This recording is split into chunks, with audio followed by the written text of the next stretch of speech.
प्रकाशा येथे लोकनियुक्त सरपंच यांच्या हस्ते ध्वजारोहण संपन्न। सविस्तर वृत्त। शहादा तालुक्यातील प्रकाशा येथे समस्त गावकऱ्यांच्या उपस्थितीत गांधी चौक तसेच डॉक्टर बाबासाहेब आंबेडकर यांच्या पुतळ्याजवळ सकाळी ध्वजारोहणाचे कार्यक्रम समस्त प्रकाशा नागरिकांच्या उपस्थितीत पार पडला। या प्रसंगी सर्वोदय विद्यामंदिर, खाजगी माध्यमिक, जिल्हा परिषद माध्यमिक शाळा, कन्या शाळा, उर्दू शाळा, आश्रम शाळेचे विद्यार्थी, शिक्षक, शिक्षिका उपस्थित होते। तसेच गावातील विविध शासकीय, निमशासकीय अधिकारी उपस्थित होते। लोकनियुक्त सरपंच राजनंदिनी भिल यांच्यासह प्रमुख अतिथींनी भारतीय राज्यघटनेचे शिल्पकार डॉक्टर बाबासाहेब आंबेडकरांच्या पुतळ्याला माल्यार्पण करून अभिवादन केले।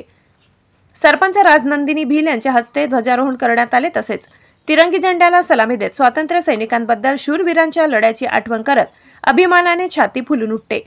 सर्वोदय विद्यामंदिर शाळेच्या विद्यार्थिनींनी डोक्यावर फेटे, हातात तिरंगा झेंडा घेत देशभक्तीपर लेझिम सादर केली।